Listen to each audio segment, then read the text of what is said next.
Hi friends, welcome to Kavitha maths class. Everyday మా ఛానల్లో ఫ్రీగా మ్యాథ్స్ క్లాస్ ప్రొవైడ్ చేయడం జరుగుతుంది ఫ్రెండ్స్. ఇంకెవరైనా ఛానల్ సబ్స్క్రైబ్ చేయని వాళ్ళు ఉంటే తప్పకుండా ఛానల్ సబ్స్క్రైబ్ చేయండి. డిస్కౌంట్ చాప్టర్ నుంచి క్వశ్చన్ చూసుకుందాం. ఒక బైక్ కొనుగోలు ధరపై 25% పెంచి మార్క్ చేశారు. తర్వాత 10% డిస్కౌంట్ ఇచ్చారు. ఇచ్చిన డిస్కౌంట్ మొత్తం 1,50,000 అయితే ఆ బైక్ యొక్క అసలు కొనుగోలు ధర ఏంటనేసి అంటున్నారు. ఇక్కడ మనకి క్వశ్చన్ ఏమేమి ఇచ్చారు? కొనుగోలు ధర మీద 25% పెంచి మార్క్ చేశారు. తర్వాత 10% డిస్కౌంట్ ఇచ్చారు.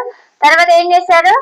డిస్కౌంట్ మొత్తం వచ్చేసి 1,50,000 అయితే ఆ బైక్ యొక్క కొనుగోలు ధర ఏంటనేసి అడుగుతున్నారు. ఈ ప్రాబ్లమ్ ని ఏ విధంగా సాల్వ్ చేయాలి చూద్దాం. మనం ఇక్కడ మనకి సిపి ఈక్వల్ టు 100 రూపీస్ అనుకుందాం.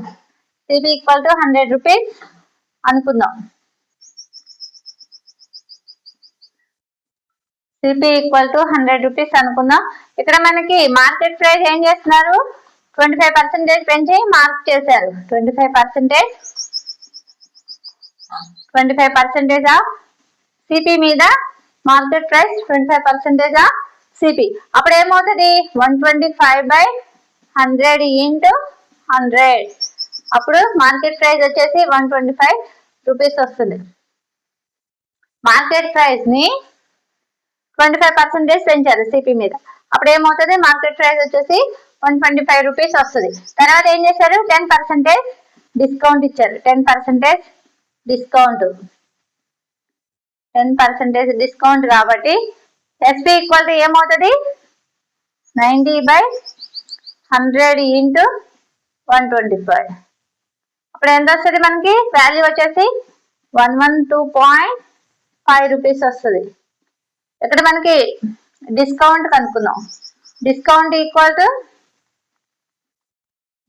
ఈక్వల్ టు మార్కెట్ ప్రైస్ లో నుంచి ఎస్పి వాల్యూ తీసేసినట్లయితే మనకి డిస్కౌంట్ వస్తుంది. అంటే 125 లో నుంచి 112.5 తీసేసినట్లయితే మనకి ఎంత వస్తుంది? 12.5 వస్తుంది. ఇప్పుడు దీన్ని పర్సంటేజ్ గా మార్చుకుందాం. అంటే 12.5% కి ఇక్కడ మనకి లెక్క ప్రకారం ఎంత? 1,50,000 అయితే 1,50,000 అయితే 100% కి ఎంత? ఇక్కడ మనకి పర్సంటేజ్ క్యాన్సిల్ అవుతుంది. క్రాస్ మల్టిప్లికేషన్ చేద్దాం. అప్పుడు ఏమవుతుంది? క్రాస్ మల్టిప్లికేషన్ చేస్తే 100 ఇంటూ 1,50,000 బై 125 బై ఇక్కడ పాయింట్ ఉంది కాబట్టి పైన 10 యాడ్ చేద్దాం. అప్పుడు ఎంత వస్తుంది మనకి? 12 లక్షల రూపాయలు మనకి ఆన్సర్ వస్తుంది. సిపి ఈక్వల్ టు మనకి ఆన్సర్ ఎంత వచ్చింది? 12 లక్షల రూపాయలు. ఓకే ఫ్రెండ్స్, వీడియో నచ్చినట్లయితే తప్పకుండా లైక్ చేయండి, షేర్ చేయండి, సబ్స్క్రైబ్ చేయండి. Thank you friends.